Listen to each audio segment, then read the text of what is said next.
Hello students, welcome back to accountancy from A. आज हम class 11th accountancy के important topic double column cash book means cash and bank column को एक important practical question से solve करेंगे। इस question में हम स्टेप बाय स्टेप समझेंगे cash book format, cash transaction, proper posting method. Student, double cash column cash book में board exams और एग्जाम्स दोनों के लिए बहुत इंपॉर्टेंट टॉपिक है। इस वीडियो और एक इम्पॉर्टेंट बात, इस वीडियो के पीडीएफ नोट्स का लिंक डिस्क्रिप्शन और पिन कमेंट में दिया गया है। पीडीएफ में concept summary, cash book format, important rules, complete solve questions available, इसलिए नोट जरूर डाउनलोड कर लेना। अब बिना टाइम वेस्ट किए क्वेश्चन को स्टेप बाय स्टेप सॉल्व करते हैं। Let's start. देखिए,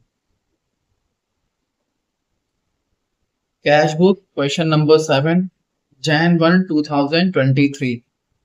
तो हमें इसे डबल कॉलम कैश बुक में पास करना है। Cash in hand 50,000, bank overdraft 1,90,000। Cash in hand मतलब कई बार कर चुके हैं भाई, ये रिसिप्ट जैसा है, मेरे पास मेरे हाथ में है तो रिसिप्ट में जाएगा। बैंक ओवरड्राफ्ट मतलब ये लाइबिलिटी है हमारी, कहाँ जाएगा? सीआर में। तो डेबिट में क्या जाएगा? रिसिप्ट कॉलम में कैश इन हैंड। सीआर में क्या जाएगा? क्रेडिट में बैंक ओवरड्राफ्ट। ये फॉर्मेट है इसका, और इस फॉर्मेट की बेस्ड पर अब हम क्वेश्चन को सॉल्व करेंगे यहाँ पर। तो यहाँ पर Jan 1 की बात हो रही है, ठीक है।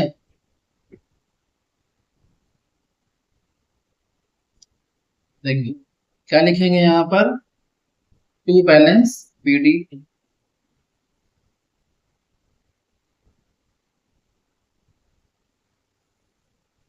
कितना है कैश में? कितना भाई? कैश का बैलेंस था 50,000, कैश में आएगा। यहाँ भी 1 तारीख को ही हो रहा है, लेकिन यहाँ पे डेट का कॉलम वो उसकी वजह से नहीं लिख पाए, उतना स्पेस ही नहीं है।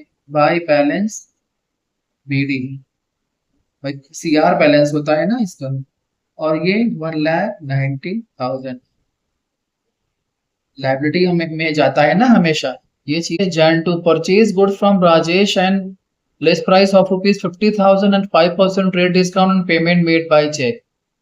5% का ट्रेड डिस्काउंट है, पेमेंट हो रहा है चेक से, और 50,000 का लेस प्राइस है। ठीक है ना। अब इसका निकालते हैं, मेन बैलेंस कितना आएगा, नेट बैलेंस मतलब। ठीक है, ये चीजें हैं। तो यहाँ पे हमने किया क्या, परचेज किया है, तो लिखेंगे क्या, purchase account debit to bank, क्योंकि सॉल्व बैंक से हो रहा है। तो टू बैंक तो आएगा नहीं, क्या आएगा, परचेज, तो बाई परचेज आएगा। इधर लिखेंगे बाय परचेज, आप शॉर्टकट पर पारिए, ठीक है ना। मामला बैंक का है तो बैंक लिखेंगे। और एक चीज आप देखें, एक चीज यहाँ देखिए इधर सॉल्यूशन में, 50,000 इंटू कितना, 5 डिवाइडेड बाई 100, कितना आया, डिस्काउंट 25, माइनस कर दीजिए, फाइनल कितना आएगा, 47,500।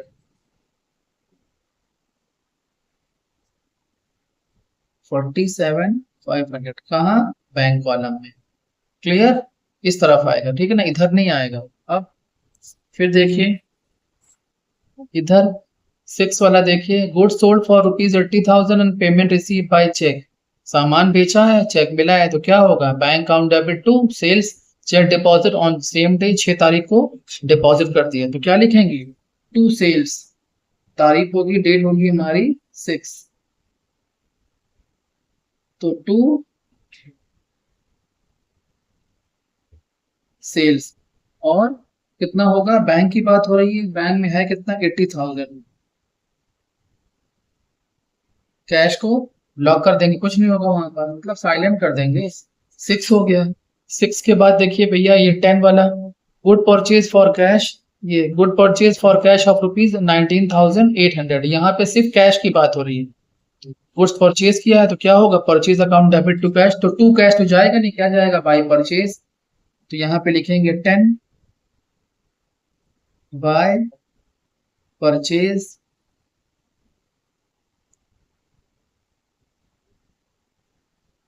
बाय परचेज कैश में जाएगा, तो ये कैश है 19,800, और हमारा बैंक कॉलम कुछ नहीं होगा, साइलेंट होगा वो। ठीक है, 10 तक हो गया। 10 के बाद क्या है भाई, यहाँ पर देखिए आप 15 purchase sold by 1,77,000 payment receive by cheque deposit into same bank. तो फर्नीचर परचेज किया है तो एंट्री क्या बनेगी, furniture account debit to bank, furniture account debit to bank. Sorry sorry sorry sorry, sale किया है भाई, परचेज नहीं किया है, सेल किया है, ये देखिए सेल किया, bank account debit to furniture. ये मैंने कहा है क्या हो गया, क्या है 15, सेल किया ना, bank account debit to furniture, यहाँ लिखेंगे टू फर्नीचर, फर्नीचर बैंक में कितना जाएगा, कैश तो वैसे होगा 1,77,000, ये हो गया 1,77,000, 15th को। ठीक है, 15th हो गया। 18 का क्या होगा हिसाब किताब, 18 देखिए, सैलरीज पेड 4,500, सैलरी पे किया है, कोई बात मेंशन नहीं, कैश बैंक तो क्या मानेंगे, कैश मानेंगे, है ना। सैलरी दे रहे हैं तो salary account debit to cash, तो टू कैश तो जाएगा नहीं, क्या जाएगा बाई सैलरी, और तारीख डेट होगी हमारी 18 बाय सैलरी, कितना होगा हमारा 4,500 कैश कॉलम में। ठीक है, 18 के बाद क्या है, पेज चेंज करना पड़ेगा। 18 के बाद हमारा ये 21 वाला हिसाब है, 21 settlement amount due to Ram 2,000 by paying cash 1910, भाई 2,000 देना था, राम का अकाउंट था यहाँ पर हिसाब किताब, लेकिन 1910 में हिसाब किताब हमारा हो गया, तो 90 रुपए का हमें क्या मिल गया है, डिस्काउंट मिल गया, उससे मतलब नहीं है आपको, लेकिन एंट्री पास, इसकी एंट्री आपको पास करनी पड़ेगी, इसकी एंट्री पास करनी पड़ेगी। फॉर्मेट आप बना लीजिएगा, यहाँ पर एंट्री यहाँ पास कर दे रहे हैं 21 डेट को, क्या एंट्री बनेगी, Ram debited to discount received,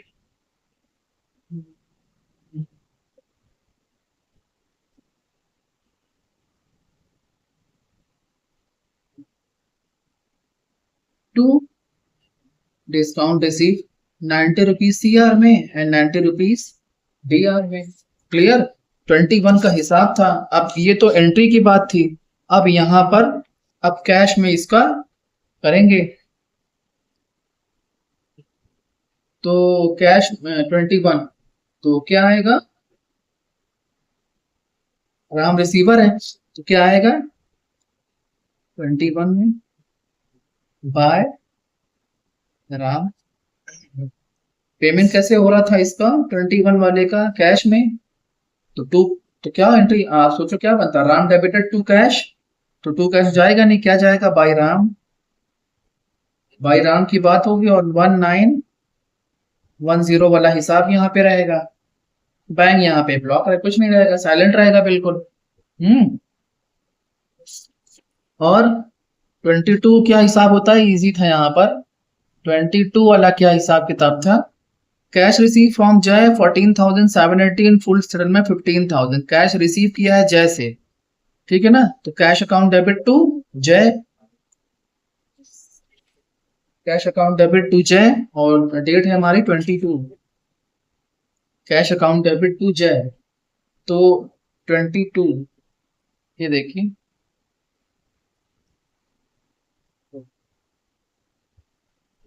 क्या होगा, कैश तो जाएगा नहीं, क्या जाएगा टू जय, और कितना आएगा 14,780, बैंक में कुछ नहीं जाएगा, इसकी एक एंट्री पास कर दीजिएगा, इसकी एक एंट्री पास कर दीजिएगा डिस्काउंट वाली। ठीक है, यहाँ पर है कि 21 का था, अब 22 का पास कर देंगे, भाई डिस्काउंट जब सेल करते हैं तो डिस्काउंट देते हैं, जब पैसा मिलता है तो डिस्काउंट आप अलाउ करते हैं ना, ये अलाउ हो रहा है वो डेबिट में जाएगा, डिस्काउंट अलाउड अकाउंट डेबिट 220, कितने का पैसा आया 220 का, टू जय, ठीक है, ये हिसाब किताब हो गया। अब देखिए बस सेकंड लास्ट बचा हुआ है, 23rd, paid LIC by 1500 by cheque. अब ये LIC वाला हिसाब है, पहले आप देखो, ये जो LIC वाला हिसाब है, डेट कौन सी, 23rd। तो ये ड्राइंग्स है भाई, आप सोचो, लाइफ इंश्योरेंस कॉर्पोरेशन आपका पर्सनल है, तो ड्राइंग्स है ना, ड्राइंग्स है, कौन सा ड्राइंग्स है, ये चेक बैंक से हो रहा है, तो drawings account debit to bank, तो टू बैंक तो जाएगा नहीं, क्या जाएगा, बाय ड्राइंग्स, बाय ड्राइंग्स। और डेट कौन सी है, डेट है 23rd, बाय ड्राइंग्स। कितना है भाई, 1500 का, बैंक में है तो ये बैंक कॉलम में जाएगा, कैश हमारा साइलेंट हो जाएगा, ठीक है, ये चीज है। बस लास्ट बचा हुआ है, खत्म। फिर कह रहा है, देखो भाई क्या बोल रहा है, लास्ट 31 को, deposit with bank the entire balance after retaining 7000 cash in hand. 7000 रुपए कैश काउंटर में कैश छोड़कर बाकी जो बचे सब कहाँ ट्रांसफर कर दो, सब बैंक में ट्रांसफर कर दो। समझ में आया, तो कुछ नहीं है भाई, तो हमें कितना छोड़ना है, 7000। आप ये CR इधर, ठीक है ना, यहाँ पर छोड़ना है हमको, तो पहले जोड़ लो आप जब जोड़ोगे तो इधर ज्यादा हो रहा है, इधर कम आएगा, इधर आप जब जोड़ोगे, आप क्योंकि इधर ही अमाउंट ज्यादा है ना, आप देखो भाई, आप अगर सिर्फ कैश की बात करो तो 50 और 14 64,000 रुपए इधर है, इधर कम आएगा, या देख लो छोटा सा अमाउंट है, तो बैलेंस किधर गिरेगा, बैलेंस इधर गिरेगा, 31st का, 31st का जो बैलेंस गिरेगा वो इधर गिरेगा, ऐसे क्या लिखेंगे, बाय बैलेंस CD, कितना छोड़ना है, 7000, जो कुछ आए सब बैंक में जमा कर देना है। ये चीजें आप जब जोड़ोगे, जब बैलेंस आप गिराओगे, मैंने तो जोड़ा हुआ है, तो 7000 तो चला गया कैश में, अब ये, ठीक है ना, ये, अब फिर देखो, बाय, बाकी सब कहाँ ट्रांसफर करना है, बैंक में, कितना ट्रांसफर होगा, जो बचेगा आपका आएगा 31, आप कैलकुलेशन कर लेना उसका, ये चीजें हैं, ठीक है, ये हो गया। अब ये चीज, अब जो 31570 वाला है बैंक वाला, आप देखो यहाँ पर, ठीक है ना, अब ये कहाँ ट्रांसफर होगा, अब ये इधर आएगा, कि एक तरफ से पैसा जा रहा है, एक तरफ से पैसा आ रहा है, कॉन्ट्रा एंट्री, ठीक है ना, तो आप देखो यहाँ पर, ये फिर 31st वाला क्या लिखेंगे, टू कैश, ठीक है ना, अमाउंट कहाँ लिखेंगे, बैंक में, 31570, ये हो गया, ठीक है ना, तो ये हमने कैश का पूरा क्लियर कर दिया मामला, ठीक है। अब क्लियर करेंगे बैंक का, बैंक में भी उतना ही आएगा, जब हमने बैंक जोड़ा, तो अब ये बैंक जब पूरा जोड़ा हमने, तो ये 80 17 और 31 जब पूरा जोड़ा हमने, तो यहाँ पर पहले आप बॉक्स बना, जब जोड़ोगे आप तो कितना आएगा, 49570, इधर बराबर आ जाएगा, और इधर क्या आ जाएगा, to balance CD first Feb को, कितना आ जाएगा, 64780288570,